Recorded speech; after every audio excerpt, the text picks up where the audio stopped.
하나님 말씀 고린도전서 2장 6절과 7절 두 절 보도록 하겠습니다. 고린도전서 2장 6절과 7절 두 절 보도록 하겠습니다. 같이 읽겠습니다. 시작.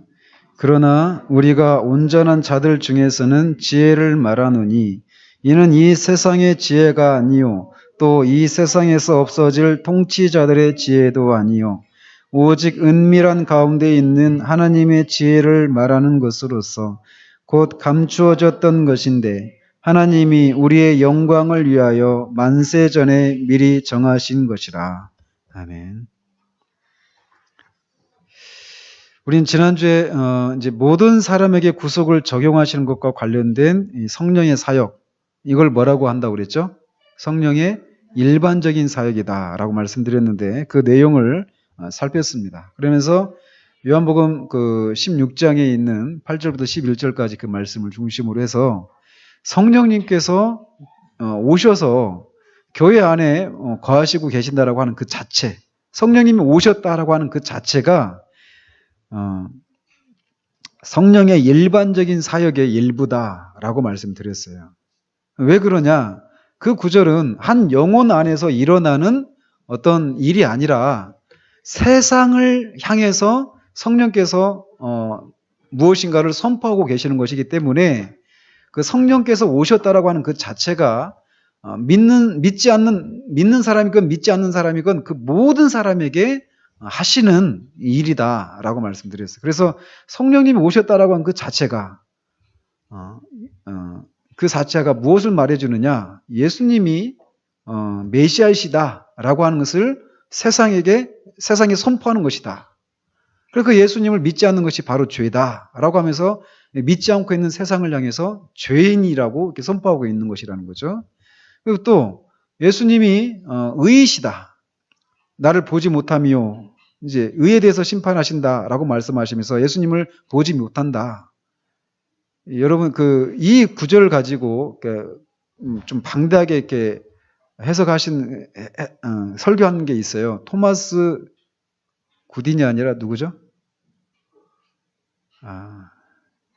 아무튼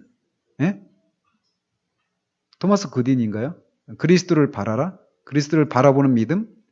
그 책 보시면 이 부분을 아주 굉장히 이렇게 잘 설명해 놓으셨습니다. 그래서 그 그리스도가 이 세상에 없다. 더 이상 그리스도를 보지 못한다. 그 얘기는 이 땅에서 그리스도께서 구원을 위해서 필요로 하는 일들을 모두 다 이루셨다라고 하는 것을 말해주는 거란 말이죠. 그래서 그 그리스도가 우리가 하나님 앞에 설 수 있는 생존권을 보장해 줄 수 있는 하나님 앞에서의 생존권, 이게 뭐라고 그랬죠? 의라고 했잖아요. 의. 하나님 앞에 서 있는 거, 설 수 있는 거. 거룩하신 하나님 앞에 죄인이 어떻게 설 수 있습니까? 의롭지 않으면 설 수 없단 말이죠. 근데 그리스도로 말미암아 우리가 하나님 앞에 설 수 있게 되었다는 거예요. 죽지 않고 살 수 있다는 것이죠. 그래서 그거를 말해준다는 겁니다. 그리스도께서 볼 수가 없다라고 하는 거. 그래서 성령이 그렇게 오셔서 그리스도가 바로 우리가 구원에 이룰 수 있는 유일한 의이시다, 그 일이시다라고 하는 것을 선포한다는 거예요. 세상을 향해서. 그래서 그게 일반적인 사역이다라고 말할 수 있다는 것이고, 또 하나는 성령님이 오셨다라고 하는 그 자체는 예수님이 그 죽으심과 다시 사심과 승천을 통해서 사탄의 권세를 멸하셨다, 패배시키셨다라고 하는 것을 선포하는 것이다라는 겁니다. 그러니까 결국은 이 세 가지는 결국 예수님이 선지자이시고 우리가 무엇을 믿어야 되는가라고 하는 것을 이렇게 선포해주는, 가르쳐주시는 그런 선지자로서, 또 이 하나님 앞에서 우리가 제사장으로 설 수 있는, 하나님을 섬길 수 있는 그런, 섬기며 살 수 있는 그런 제사장으로서의 삶을 가능하도록 하기 위해서 오시고 그 의의 문제를 다루시는 제사장이시다라고 하는 것을 선포하는 것이고, 사단의 권세가 패배했다라고 하는 것은 그리스도가 결국은 왕이시다라고 하는 것을 말해주는 거라는 거죠. 그래서 성령의 일반적인 사역은 결국 예수 그리스도의 선지자와 제사장과 왕의 직분에 대해서 세상을 향해서 이렇게 선포하는 그런 것이다라는 겁니다. 그래서 이제 오늘은 이제 오늘부터 이제 본격적으로 구속에 있어서의 성령의 사역에 대해서 이제 살펴보려고 합니다. 그래서 오늘 우리가 읽었던 본문에서 이제 이 본문을 가지고 시작을 하는데, 이 진리를 살펴보는 데 있어서 우리에게 필요한 마음가짐이 무엇인가를 먼저 다루고 이 내용을 살펴가고 있는 것을 봅니다. 그래서 우리가 지금 이제 살펴보려고 하는 내용들은 헬라인들이 추구했던 지혜나 또는 통치자들이 추구했던 그런 지혜가 아니라는 거예요. 이것은 은밀함 가운데 계시는 하나님의 지혜였다라는 것이죠. 근데 이 지혜를 우리의 영광을 위해서 감추어져 있었던 것을 이제 그리스도를 통해서 드러내신 거예요. 그래서 이 지혜를 알 수 있는 사람은 이 6절에 있는 것처럼 우리가 온전한 자들 중에서 지혜를 말하노니 이렇게 얘기하고 있단 말이에요. 그래서 온전한 자들, 구원받은 자들에게만 이 지혜가, 이 비밀이 열려져 있는 것이라는 것이죠. 그래서 이제 우리는 우리의 구원과 영원한 운명에 관련된 일들이 담겨 있는 이 하나님의 위대한 이 감추어진 지혜를 이제 연구해 보려고 합니다. 그러니까 어때요? 지혜자들이 그렇게, 통치자들이 이거를 막 알려고 수천 년의 역사 가운데도 막 이래서 알려고 막 일을 써왔지만 찾을 수가 없었던 거예요. 그런데 그 중에서 누군가에게 특별히 부르심을 받은 우리들에게 그렇게 찾으려고 했지만 찾을 수 없었던, 감추어져 있었던 그 비밀을 우리에게 딱 열어주셨다는 것이죠. 저는 이렇게 아까 방금 전에 이 성경 읽으면서 막 되게 막 벅차더라고요, 마음이.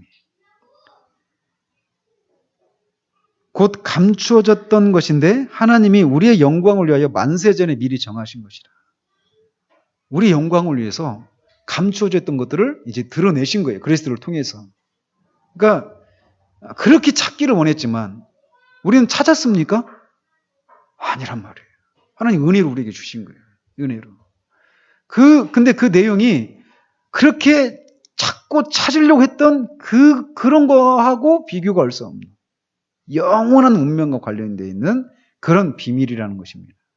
그렇기 때문에 우리가 이거를 배울 때 그냥 연필 들고 그냥 수학 공부하듯이, 과학 공부하듯이, 뭐 다른 학문 하듯이 그냥 이런 어떤 탐구자의 그런 자세로 이거를 대하기보다는 진짜 이런 경외하는 마음, 이런 마음이 우리 가운데 요구되어진다라고 할 수 있다는 것이죠.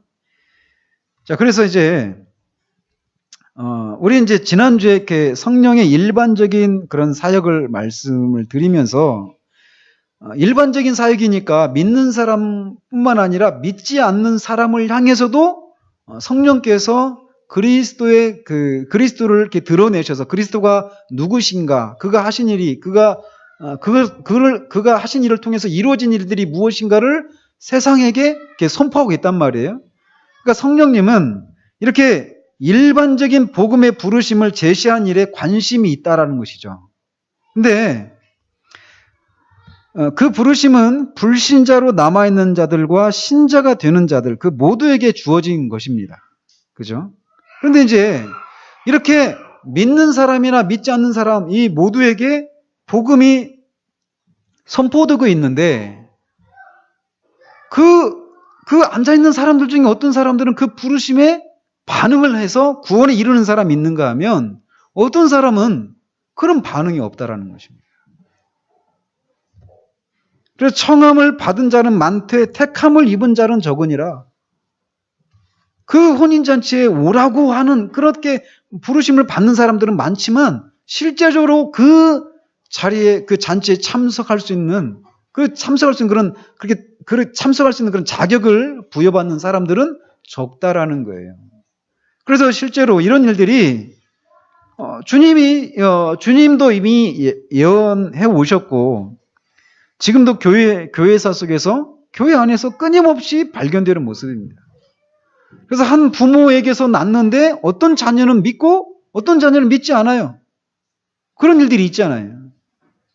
그리고 같이 교회 생활을 하고 있는데 이 안에서도 복음을 듣고 이 부르심에 반응하는 사람이 있는가 하면 그렇지 않은 사람도 있다라는 거예요.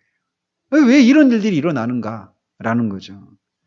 그래서 이제 이런 차이를 설명하는, 그러니까 쉽게 말하면 왜 어떤 사람은 똑같이 복음을 들었는데 구원받고 어떤 사람은 구원받지 못하느냐. 뭐가 문제가 있느냐. 똑같은 복음인데 그 사람에게 문제가 있는 것인가? 아니면 또 다른 어떤 이유가 있는 것인가? 이거를 지금 말씀드리려고 하는 겁니다. 그래서 이런 현상이 일어나는 것을 설명하는 여러 가지 방법이 있습니다. 그래서 이 펠라기우스적인 입장, 또 반펠라기우스적인 입장, 또 이 아르미니우스적인 이 아르미니우스라고 이렇게 그냥 번역했는데 아르미니우스적인 그런 입장, 또 루터파적인 그런 입장, 또 개혁주의적인 그런 입장, 이런 입장들이 있습니다. 그래서 이 각각의 입장을 이제 가지고 왜 그런 일이 일어나는가? 왜 똑같이 복음을 들었는데 어떤 사람은 구원받고 어떤 사람은 구원받지 못하는 일들이 일어나는가? 그 이유를 한번 이렇게 짚어보도록 합니다. 그래서 먼저 살펴볼 입장은 펠라기우스적인 입장이에요. 펠라기우스라고 하는 사람이 있는데 이 사람은 영국 출신입니다. 근데 이 사람은 언제적 사람이냐면 어거스틴 아시죠? 어거스틴하고 같은 동시대 사람입니다. 그래서 이 펠라기우스하고 어거스틴하고 굉장히 이렇게 논쟁을 많이 합니다. 로이 존스가 좀 유머스럽게 얘기를 했는데 로이 존스도 영국 사람이잖아요. 그러니까 펠라기우스가 영국 사람이라는 것이죠. 근데 이제 펠라기우스한테 감사한 게 하나 있다라는 거예요. 뭐냐면 영국 사람이라서 감사한 게 아니라 어거스틴하고 이렇게 논쟁을 하다 보니까 이 부분에 대해서 어거스틴이 어때요? 글로 이제 써야 되잖아요. 그러니까 펠라기우스 때문에 어거스틴이 이 글을 많이 쓰게 한 거, 이거 의식이 나는 고맙다 이렇게 얘기를 하더라고요. 왜 안 웃습니까? 유머예요, 유머. 펠라기우스가 없었으면 어거스틴이 그런 글을 안 썼을 거 아니에요. 그러면 우리가 그만큼 이 진리를 덜 알게 됐을 거 아니에요. 그런 면에서 펠라기우스가 고맙다 이렇게 얘기를 하더라고요. 그래서 이 펠라기우스가 주장하는 게 뭐냐면, 근데 이제 미리 말씀을 이 5가지 입장을 이제 살펴볼 터인데, 왜 이런 차이들이 왜 다르게 해석하는, 이 똑같은 현상을 왜 그렇게 각각 다르게 해석을 하는가? 어떤 관점 때문에 그러냐면, 이 타락한 인간의 상태가 어떤 상태인가? 이거를 이해하는 것에 따라서 이렇게 다양한 그런 해석이 나오는 겁니다. 그래서 이 펠라기우스는 어떤 입장이냐면, 인간은 원죄를 부정합니다, 이 사람은. 원죄는 없다. 그럼 인간은 태어날 때 어떤 상태로 태어난다는 얘기입니까? 죄가 없는 중립적인 그런 상태로 태어난다는 거예요. 그래서 중립적인 상태로 태어나서 어떤 교육이나 어떤 환경에 영향을 받는다라는 거예요. 그래서 죄가 없는 그런 중립의 상태로 태어나서 완벽한 그런 자유의지를 갖고 있다는 겁니다. 그래서 선을 택하든지 악을 택하든지 할 수 있는 그런 능력을 가진 채로 태어난다는 거예요. 그래서 하나님의 말씀을 믿거나 거부할 능력이 사람에게 있다는 겁니다. 하나님의 말씀을 믿거나 안 믿거나. 그래서 그러면 성령이 그 사람에게 할 수 있는 일이 뭐냐면 그 사람에게 실상 할 수 있는 일은 없다라는 겁니다. 성령이 하시는 일은 그저 성경을 기록해 놓은 것뿐이라는 거예요. 그리고 성경을 가지고 그가 이걸 내가 믿을까 말까를 결정해서 어떤 사람은 믿고 어떤 사람은 안 믿는다. 이 주장이 펠라기우스적인 그런 입장입니다. 그러니까 어떻습니까? 근데 이게 여러분들 안에도 있지 않아요, 혹시? 그러니까 사람들이 일반적으로 갖고 있는 생각입니다, 이게. 왜 어떤 사람은 믿고 어떤 사람은 안 믿느냐? 그 사람이 안 믿으려고 하니까 안 믿는다라는 거예요. 믿으려고 하니까 믿는다라는 겁니다. 이게 펠라기우스적인 그런 입장이에요. 그리고 이제 이 펠라기우스보다는 조금 조금은 이렇게 완화된 그런 입장이 반펠라기우스적인 입장이 있습니다. 세미 또는 세마이 펠라기우스라고 하거든요. 그러니까 반 또는 준 펠라기우스 이렇게 해석을 하기도 하는데, 아무튼 여기서는 이제 반 펠라기우스라고 이렇게 해석을 했는데, 반 펠라기우스적인 그런 입장이 있어요. 이들이 볼 때 펠라기우스의 이 견해는 너무 극단적이다, 이렇게 주장을 합니다. 그럼 뭐냐면, 이들이 이제 주장하는 게 뭐냐면, 사람들이 하나님을 아는 것을 소망하고 진리를 알고 싶어 하기 때문에 성령이 그들에게 오셔서 돕는다라고 주장한다는 거예요. 그러니까 일종의 협력적인 은혜를 가리키고 있는 것이죠. 그래서 사람은 하나님을 알고 싶고 구원받고 싶고 하는 이런 소망을 가지게 되고, 그럴 때 성령님이 어때요? 오셔서 그렇게 도와주어서 어떤 사람은 구원을 받고 어떤 사람은 구원받지 못한다라는 것이죠. 이게 그럴듯하게 설명하고 있는 것 같지 않아요? 그죠? 근데 아니라는 거죠. 근데 많은 경우에 우리가 이렇게 생각하고 있다는 거예요. 그러니까 우리 중에 거듭나지 못한 사람이 있어요. 근데 그 사람을 바라볼 때 그 사람에게 무엇인가를 할 것을 요구하고 있다는 말이죠. 그러니까 네가 거듭나려고 막 애를 써야지. 그죠? 이런 입장이 반펠라기우스적인 입장이에요.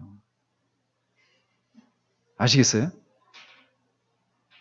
근데 이 생각 우리가 갖고 있잖아요, 은연중에. 그죠? 그러니까 인간이 그렇게 구원받고자 하는 소망을 가질 수 있는 상태다. 그러니까 타락했어도 그렇다라는 거고, 펠라기우스는 아예 그냥 죄가 없는 상태로 태어난다라고 얘기하니까요. 그러니까 그렇게 얘기하는 입장이 반펠라기우스적인 그런 입장입니다. 그리고 이제 아르미니우스적인 입장이 뭐냐? 이제 뒤에서 이제 루터파 입장을 살필 텐데, 루터가 아르미니우스보다도 더 앞선 사람입니다. 루터는 16세기 사람이고 아르미니우스는 17세기 사람이에요. 그런데 이제 이 루터파가 개혁주의 입장과 좀 가깝기 때문에 먼저 아르미니우스를 이렇게 먼저 살피는 겁니다. 그래서 아르미니우스적인 입장은 뭐냐면, 이 사람은 사람 이름입니다. 아르미니우스가 17세기 네덜란드의 신학자입니다. 근데 이제 이 아르미니우스적인 그런 입장에 서 있는 교회사적으로 유명한 사람이 있어요. 누구냐면 존 웨슬레예요. 요한 웨슬레. 그러니까 감리교 있죠? 이쪽이 아르미니우스적인 그런 신학을 가지고 있는 사람들입니다. 그러니까 장로가 있느냐 없느냐 이런 정치적인 그런 차원에서만 교단이 나뉘는 게 아니라 신학으로도 나뉘는 거예요. 그래서 이 아르미니우스는 이제 어떤 입장이냐면, 이거는 인정합니다. 그러니까 사람은 전적으로 부패했다. 그죠? 전적으로 부패했고 스스로 아무런 희망도 없다. 희망을 가질 수 없다. 그러니까 이런 입장이 어떤 것과 대치됩니까? 방금 살펴봤던 것처럼 반펠라기우스는 사람이 그렇게 소망을 가질 수 있다. 그렇게 될 때 성령께서 오셔서 도와주셔서 구원에 이르는 지식을 갖게 되어서 구원받는다. 이런 입장인데, 그걸 부정하는 거죠. 사람은 전적으로 부패해서 그런 소망을 가질 수가 없다. 이게 아르미니우스의 입장이에요. 근데 이제 그럼 뭐가 차이가 있느냐? 성령이 이 세상에 태어난 모든 사람에게 복음을 받아들여 믿을 수 있도록 충분한 분량의 은혜를 주신다라고 가르칩니다. 모든 사람들한테 그렇게 구원에 이룰 수 있도록 그 구원에 이룰 수 있는 충분한 그런 분량의 지식을 모든 사람한테 주신다라는 거예요. 그러므로 사람이 해야 할 일은 그 은혜에 협력하는 것이다라는 겁니다. 그런데 이렇게 모든 사람에게 그 구원에 이룰 수 있는 그런 충분한 그런 지식을 주셨는데 왜 그렇게 그 사람들에게 그런 차이들이 나타나는가? 그 이유는 믿을 수 있는 능력은 성령이 모든 사람에게 주시지만 일부의 사람만 그 능력을 사용하기로 선택하고 나머지는 그렇게 하지 않기 때문이다라고 주장합니다. 이 차이 아시겠죠? 그렇게 믿을 수 있는 능력을 모든 사람에게 다 줬어요? 근데 어떤 사람은 그 능력을 내가 받아들일 것을 수용하고 어떤 사람은 그걸 거부하는 거죠. 그러니까 어디 있습니까? 성령께서 주시고 그거를 내가 이 능력으로, 그 성령의 능력을 내가 선택할 것인지 그렇지 않을 것인지, 그러니까 인간이 그 성령의 사역에 협력하느냐 안 하느냐에 따라서 어떤 사람은 구원받고 어떤 사람은 구원받지 못하는 이런 차이를 만들어낸다라는 거예요. 그래서 아까도 반펠라기우스도 이 사람이 소망하고 성령께서 도우셔서 일종의 협력적인 그런 사역을 얘기하고 있다고 말씀드렸잖아요. 여기서도 아르미니우스도 이 성령께서 제공하시고 그거를 인간이 받아들이느냐 받아들이지 않느냐 이런 신인 협력에 의해서 구원에 이르느냐 이르지 못하는 이런 차이를 만들어낸다고 했단 말이에요. 그런데 협력에 있어서 좀 차이가 있어요. 어떤 차이가 있느냐? 반펠라기우스는 사람이 먼저 소망하면 성령이 와서 그들을 돕는다라고 말해요. 그러나 아르미니우스적인 견해는 사람은 아무것도 소망하지 않고 허물과 죄 가운데 죽어 전적으로 부패했지만 성령 안에서 하나님의 은혜가 임하여 모든 사람에게 소망하고 믿고 받아들일 수 있는 능력을 주신다라는 겁니다. 이 차이가 나는 거예요. 그런 능력을 주셨지만, 소망하고 믿고 받아들일 수 있는 능력을 주셨지만 그것에 협력하느냐 안 하느냐에 따라서 구원에 이르느냐 구원에 이르지 못하느냐 이런 차이를 만들어낸다라고 해석하는 입장이에요. 이것도 참 그럴듯하지 않아요? 그죠? 그러니까 우리 인간의 이성으로 생각하면 그럴듯합니다. 그래서 어떤 사람은 구원받고 어떤 사람은 구원받지 않을 때 그 사람에게서 원인을 찾아내려고 하거든요. 그러니까 그 사람이 그거를 이렇게 그 성령께서 소망하고 믿고 그걸 받아들일 수 있는 능력을 주셨는데 그 능력을 내가 활용하느냐, 그거에 협력해서 내가 그 능력을 취하느냐 취하지 않느냐 이것 때문에 구원받고 구원받지 못하는 차이가 난다. 그러니까 누군가를 보면서 그렇게 안 하니까 그렇지라고 하는 그런 생각을 우리가 갖는다라면 이런 입장이 우리 가운데 있다라는 거예요. 이런 생각들이 우리 가운데 있다라고 하는 것을 반영하고 있다라는 것이죠. 이 차이들 알겠죠? 자, 펠라기우스, 반펠라기우스, 아르미니우스 이렇게 찾아봤습니다. 그리고 이제 또 하나는 뭐냐면 루터파의 입장이에요. 루터파.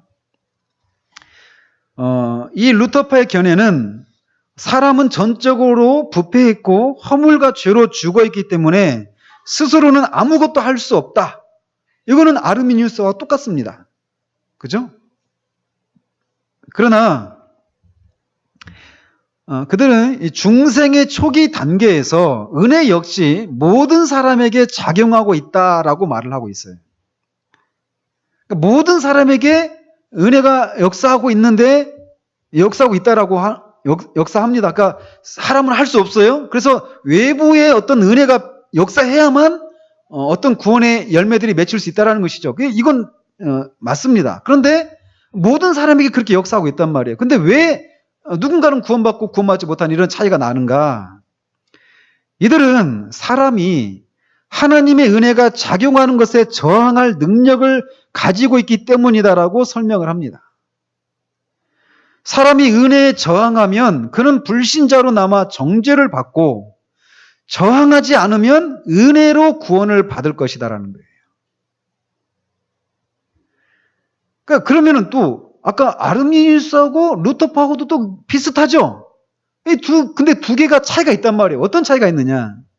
아르미니우스주의는 사람이 협력해야 한다라고 말을 합니다. 근데 이 협력이 이 아르미니우스는 능동적인 그런 협력을 말해요. 능동적인 협력. 그러니까 그 능력을 내가 적극적으로 받아들이느냐 받아들이지 않느냐에 의해서 이 구원이 이르느냐 구원이 이르지 않느냐 이런 차이를 만들어낸다면 루터파는 사람들에게는 능동적으로 협력할 능력이 있는 것이 아니라 수동적으로 거부할 능력만 있을 뿐이다 라고 얘기하는 거예요. 그러니까 능동적으로 거부하느냐 능동적으로 협력하느냐 수동적으로 거부하느냐 이런 차이입니다. 이런 차이가 있다라는 것이죠.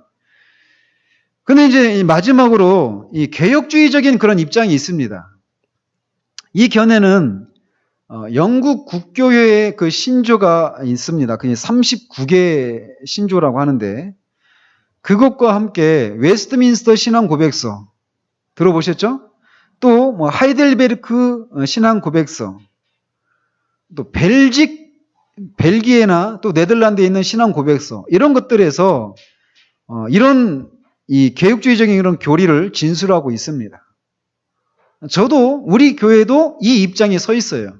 개혁주의적인 그런 입장에. 그럼 이건 뭐냐면 아까 아르미니우스나 루터파나 똑같이 사람은 전적으로 부패했고 무능력하고 무력하다. 스스로 그런 걸 소망할 수 없다. 자, 여기는 다 똑같습니다. 자, 그런데 왜 사람에게 어떤 차이가 일어나느냐?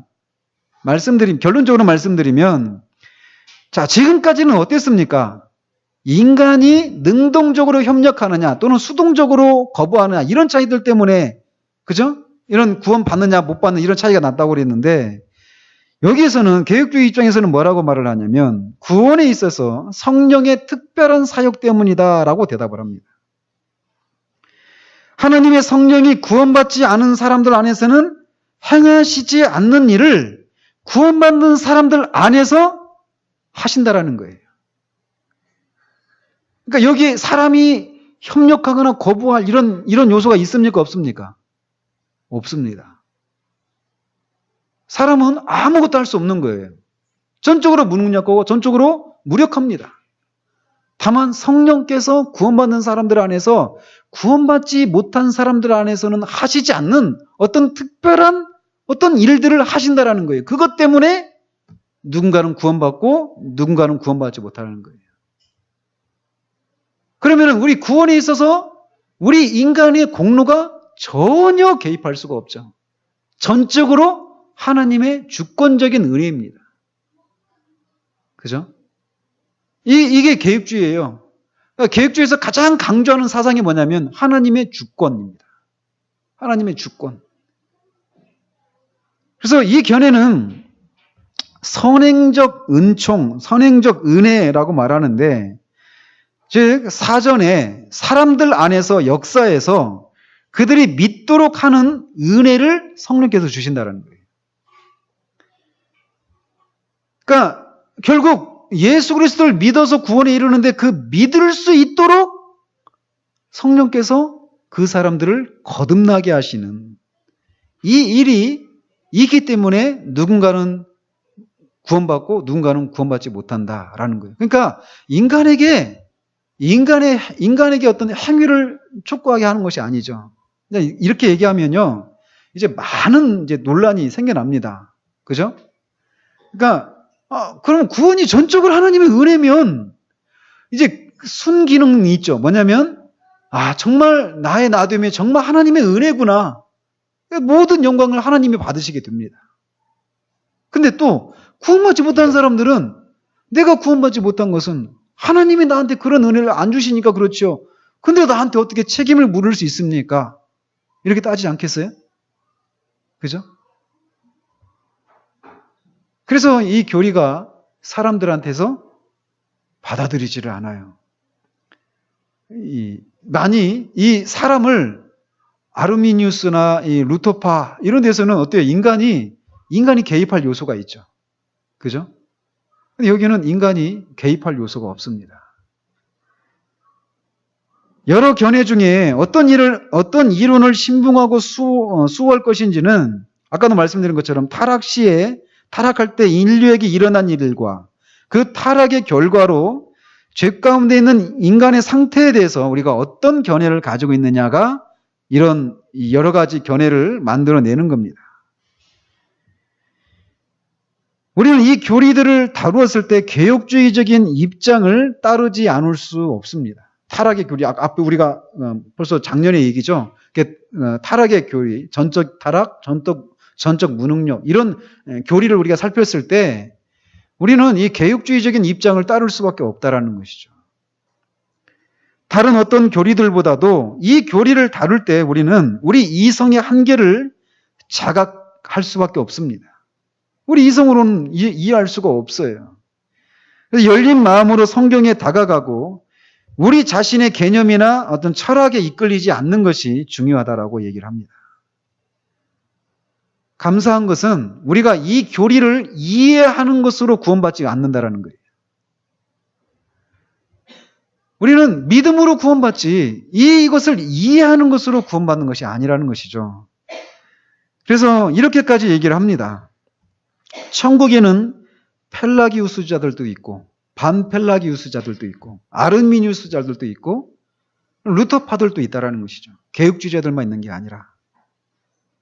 아까도 우리 은숙이랑 잠깐 얘기했는데 이 높은 수준의 개혁주의를 표방하는 사람들은 제가 이런 얘기하면 저 사람은 개혁주의자가 아니다 이렇게 공격을 바로 합니다.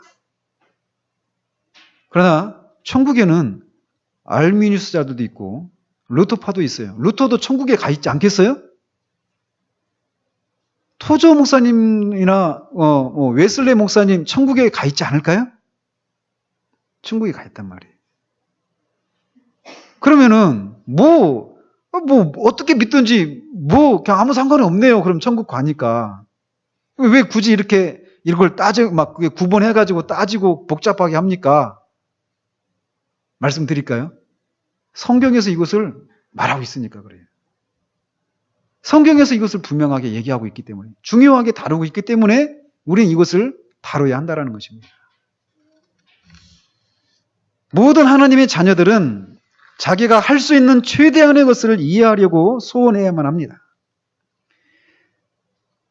기독교 교리를 이해하고 구원의 길 혹은 과정을 이해하는 것보다 우리 믿음을 더 강화시켜주고 확신을 주고 그리고 또 앞으로 주어질 그런 복된 소망의 확실성을 알게 해주는 것이 없습니다.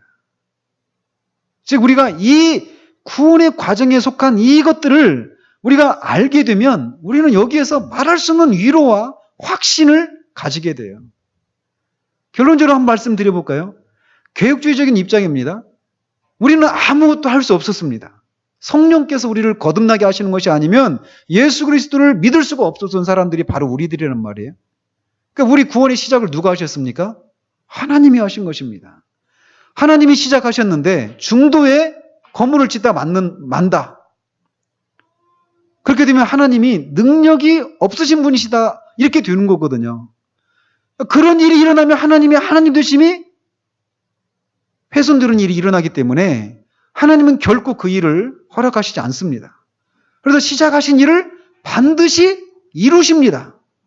거기에 우리의 구원의 확신이 있는 거예요. 그 속에서 우리는 그 과정에서 때로는 우리는 넘어져요. 그래서 내가 정말 구원받은 거 맞는가? 의심할 수밖에 없는 그런 일들이 있단 말이죠. 그런 순간들이. 그런데 내 안에서 구원의 그런 것들을 찾으려고 하면은 우리는 끊임없이 불안하고 넘어지고 그런 확신을 가질 수가 없어요. 근데 하나님이 하셨다. 임상케 하신 분이 해상케 하신다. 임신하게 하신 분이 반드시 해산하게 하시거든요. 광야에서 애굽에서 이끌어 오신 하나님이 광야에서 그냥 내버려 그냥 다 죽게 하시고 그 이스라엘 백성들의 죄 때문에 그들을 다 진멸해 버리면 열방이 하나님이 능력이 없어서 이스라엘 하나님이 능력이 없어서 저들을 광야에 데리고 와서 죽였다. 이렇게 하게 된단 말이죠. 그러니까 그런 일이 일어날 수는 안 되는 거예요. 일어날 수도 없고. 그러니까 모세가 그걸 가지고 기도하는 거잖아요. 하나님 그렇게 되면은 열방이 하나님을 그렇게 생각할 것이 아닙니까? 그러니 하나님이 하나님 되심을 인해서 우리와 함께 하십시오. 이들을 사해 주시고 우리와 함께 해 주십시오. 이렇게 기도하는 거잖아요. 그러니까 이 구원의 교리를 우리가 바르게 알면 우리는 말할 수 없는 그런 자유함과 확신을 가지게 된다라는 거예요. once marine, forever marine 그러죠? 저희 뒤에 해병대 계시잖아요. 한 번 해병은 영원한 해병. 우리가 구원의 시작이 하나님으로부터 시작되었기 때문에 하나님이 우리가 의탁한 것을 마지막까지 지키십니다. 그러니까 사도 바울이 그 감옥 속에서도 내가 복음을 부끄러워하지 않는다라고 말하는 거예요. 그러니까 이 교리만큼 우리를 위로를 주고 확신을 주는 일이 없다라는 거예요. 그래서 이 교리를 복잡하고 이해하는 것도 우리 이성의 한계를 뛰어넘는 것들이거든요. 그럼에도 불구하고 성경이 가라고 하는 지점까지 우리가 가야 된다라는 거예요. 그래서 온갖 교훈의 풍조에 밀려 요동하는 사람들은 너무 게을러서 교리를 연구하지 못하는 사람들이다라고 말을 합니다. 많은 사람들이 나는 교리에는 관심이 없습니다. 근데 그렇게 말하는데 그것이 바로 그들이 잘못된 교리를 믿는 이유라는 거예요. 좀 야박하죠? 그들은 뭐가 옳은지 이렇게 분별할 수 있는 도구가 없고 그 가르침이 정말 옳은 것인지를 평가할 수 있는 그런 시금석을 가지고 있지 않아요. 그래서 그들에게 중요한 것은 그냥 내가 구원받았다라고 하는 사실이다. 나는 구원받았다라고 하는 사실뿐이다라고 말하지만 조만간에 최신 사이비 종교나 이단을 따라가게 된다는 거예요. 이 교리가 없으면. 그러므로 구원의 필수 불가결한 그런 사항은 아니라 하더라도 이런 문제들을 우리가 고찰해야만 합니다. 결론적으로 성령이 멸망한 채 남을 사람들 안에서는 행하시지 않는 어떤 특별한 역사를 구원받을 사람들 안에서 행하시기 때문에 누군가는 구원받고 누군가는 구원받지 못한다라는 거예요. 그러니까 우리가 누군가 믿지 않는 사람들을 위해서 기도할 때 어떻게 해야 됩니까? 진짜 전적으로 하나님은 은혜니까 하나님을 향해서 우리가 구하게 되는 것이죠. 그죠? 이제 그 다음에 이제 또 알아봐야 될 것은 뭐냐면 그러면 우리의 구원이 어떤 순서에 따라서 이루어지는가? 소위 구원의 순서 또는 구원의 서정 이런 식으로 얘기합니다. 근데 이 구원의 순서에 대해서 여러분들 막 그런 들어보셨죠? 뭐 거듭남 혹은 중생, 그죠? 뭐 회개. 우리 교회 오니까 여러분들 회심 이런 얘기 들으시죠? 회심 이런 얘기 이런 용어조차 한국 교회에서는 많이 들려지지 않거든요. 뭐 믿음, 뭐 칭의, 또 양자됨, 또 성화, 뭐 이런 얘기들 다 들어보셨죠? 이런 용어들. 자, 이게 구원의 순서입니다. 이 구원의 순서. 근데 이 구원이 우리 안에서 어떤 순서를 따라서 어떤 과정을 따라서 구원이 이루어지는가에 대해서 사람 수만큼이나 많은 견해들이 있습니다. 그리고 심지어는 같은 개육주의 입장 안에 있는 사람들도 서로 의견이 달라요.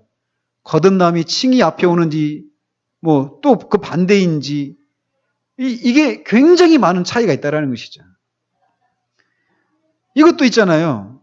아까 왜 구원받는 사람과 구원받지 못하는 사람들의 차이가 일어나는가 이거를 여러 가지 5가지 견해를 살펴봤는데 이것이 어떤 견해를 가지느냐에 따라서 구원받고 못 받고 이런 견해가 아니라고 말씀드렸잖아요. 그런 것처럼 이 구원의 순서에 있어서도 마찬가지입니다.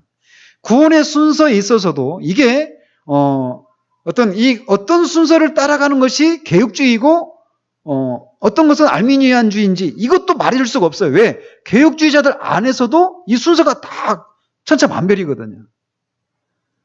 그래서 이 순서, 어떤 순서가 옳은 순서이라고 말할 수가 없습니다. 먼저 우리가 그것을 알고 이제 하나씩 살펴보면 성경은 구원의 순서를 우리에게 정확하게 제시하고 있지 않아요. 이 구원의 순서에 대해서 이렇게 가장 많이 언급하는 구절이 로마서 8장 28절에서 30절까지입니다. 한번 펴보시기 바랍니다. 로마서 8장 28절에서 30절.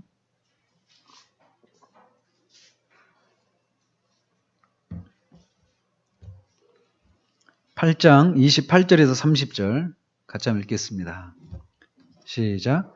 우리가 알거니와 하나님을 사랑하는 자, 곧 그의 뜻대로 부르심을 입은 자들에게는 모든 것이 합력하여 선을 이루느니라. 하나님이 미리 아신 자들을 또한 그 아들의 형상을 본받게 하기 위하여 미리 정하셨으니 그로 많은 형제 중에서 맏아들이 되리게 하려 하심이니라. 또 미리 정하신 그들을 또한 부르시고 부르신 그들을 또한 의롭다 하시고 의롭다 하신 그들을 또한 영화롭게 하셨느니라. 자, 여기서 몇 가지 것들이 나옵니까? 미리 정하시고 또 그 사람들을 부르시고 부르신 사람들을 의롭다 하시고 그 다음에 영화롭게 하시고 그죠? 자, 여기에 부르심, 뭐 소명이라고 하죠. 이런 부르심이 나옵니다. 택정부터 해서 선택, 소명, 부르심, 칭의, 영화 이렇게 되어 있습니다. 성원은 어디 있습니까? 중생이 없죠? 그러니까 지금 사도는 여기서 구원의 순서를 우리에게 제시해주고 있는 것이 아니에요. 그의 관점은 거기에 있지 않습니다. 그의 관점은 영화롭게 되는 것에 관점이 있는 거예요. 성도가 그렇게 반드시 영화롭게 된다. 여기에 그의 강조점이 있는 거예요. 근데 그거를 강조하기 위해서 이걸 이렇게 생략해서 얘기하고 있는 것이란 말이죠. 성화가 필요 없습니까? 아니죠. 반드시 있어야 된단 말이에요. 근데 그렇기 때문에 이 구절을 가지고도 이렇게 순서가 이렇게 되니까 구원의 순서는 이래야 된다. 이렇게 말할 수 없다는 거예요. 아무튼 성경에서는 구원의 순서를 정확하게 제시해주고 있지 않다라는 거 보고요.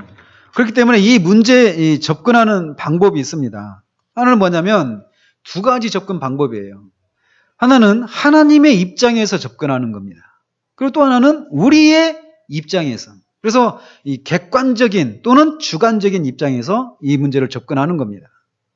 그래서 하나님의 입장에서 접근하는 방법은 뭐냐면 거룩하심 가운데 타락의 결과로 죄 가운데 있는 사람들을 하나님이 내려다보시면서 구원의 계획을 생각하고 계신 그 하나님의 입장에서 접근하는 거예요. 우리 입장이 아니라. 그래서 영원하신 분의 마음 가운데 있는 일종의 논리적인 순서를 생각해 보는 방식이 있습니다. 이런 방식으로 따져보면 이런 순서가 나올 것이다. 이렇게 하면서 이렇게 구원의 순서를 이렇게 정해보는 그런 방법이 하나가 있고, 또 하나는 아까 말씀드린 것처럼 우리 입장에서 하는 건데, 이거는 하나님은 영원하신 분이시지만 우리는 어떻습니까? 영원한 존재가 아니라 시간 속에 살아가는 존재이기 때문에 이 일들이 시간과 경험 속에 나타나는 방식에 따라서 사고하는 겁니다.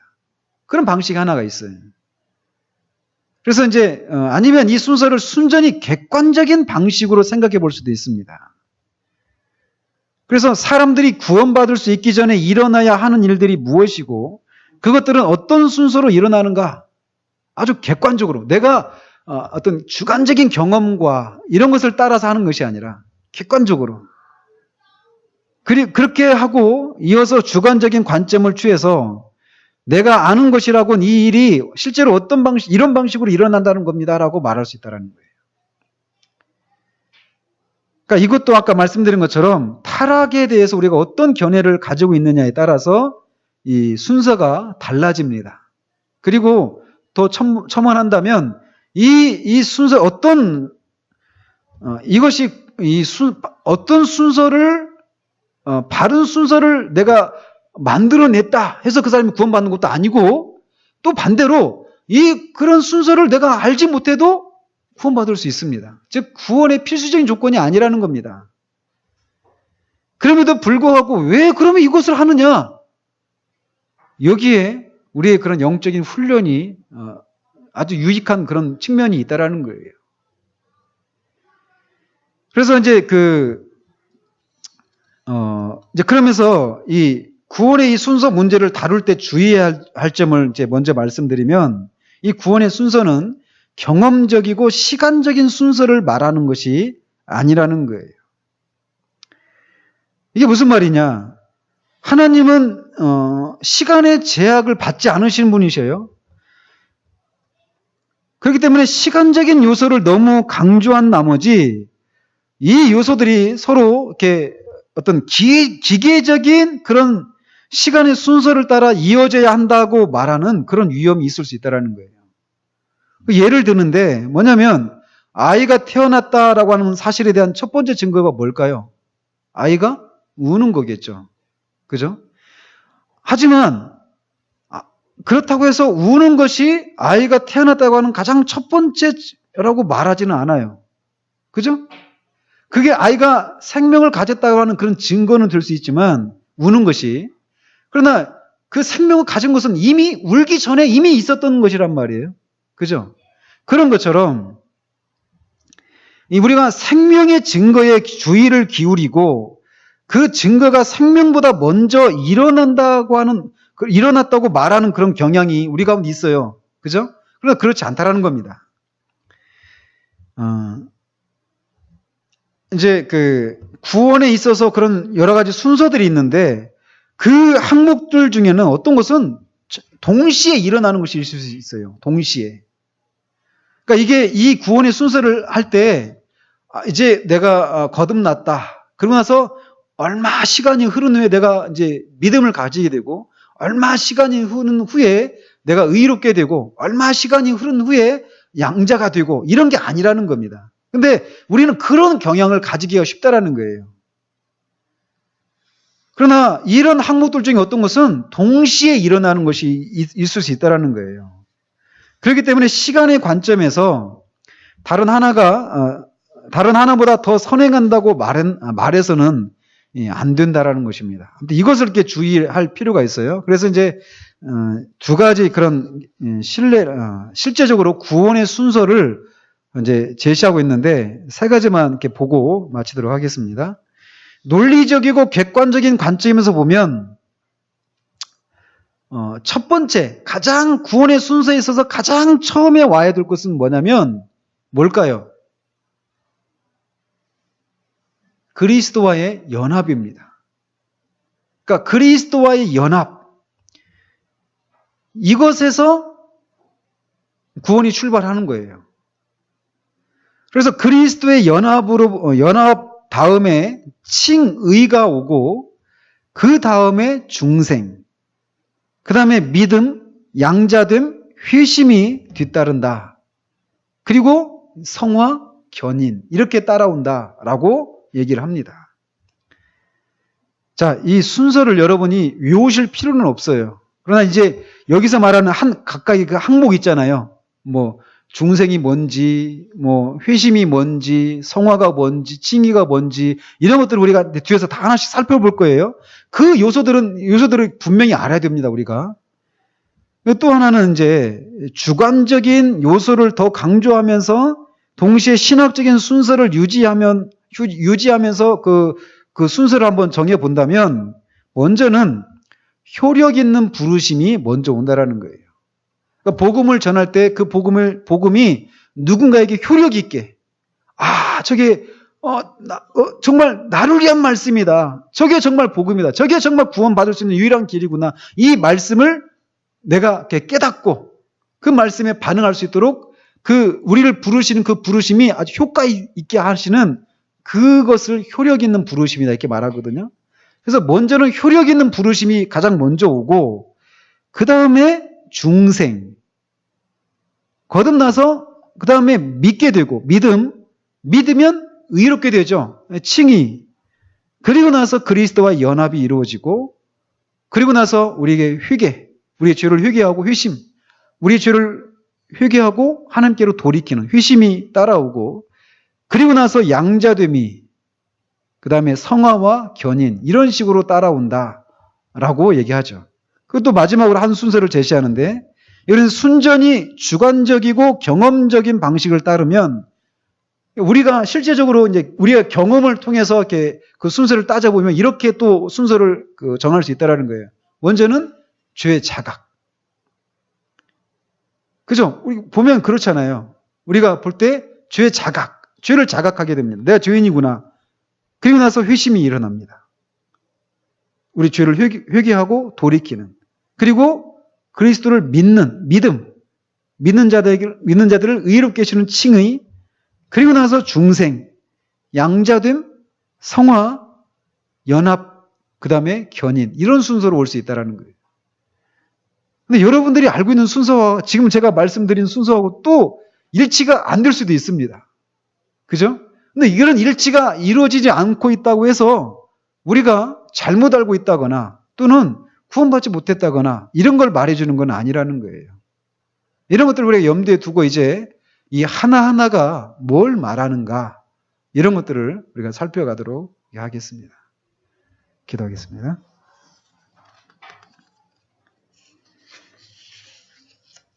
하나님 아버지, 구속에 있어서 성령께서 하시는 일들에 대해서 우리가 살펴갑니다. 돌아보면 우리 중 어느 누구도 이 복음으로 받아들일 수 있는 그런 소양을 가지고 태어난 사람은 아무도 없음을 주님께 고백합니다. 우리는 죄로 말미암아 철저히 죽었고 우리 스스로 구원에 이룰 수 없는 전적으로 부패하고 전적으로 타락한 전적으로 무능력한 그런 사람들임을 주님 앞에 고백합니다. 그런 우리가 복음을 알고 예수 그리스도를 믿고 이 구원에 이르게 된 것은 전적으로 성령의 그런 특별한 역사하심을 통하여서 우리가 거듭남으로 이 일들이 우리에게 일어날 수 있었음을 주님 앞에 고백합니다.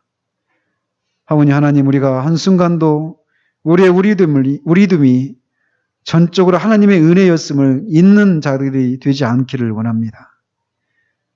그리고 또 그렇게 하나님이 시작하셨기 때문에 이 구원은 그 무엇으로도 흔들리거나 초래되지 않는다라고 하는 것 또한 우리가 알 수 있도록 주님 도우시기를 원합니다. 그래야 해서 정말 우리가 진정한 자유함을 누릴 수 있도록 주님 도와주시고 정말 이 구원의 확신을 우리가 누리는 것을 통하여서 이 땅을 지나며 하나님의 자녀로서 정말 막힘이 없이 하나님과 그 교제를 만끽하며 그런 자유함을 누리며 살아가는 우리 모두 될 수 있도록 주님 도우시기를 원합니다. 예수 그리스도 이름으로 기도합니다. 아멘.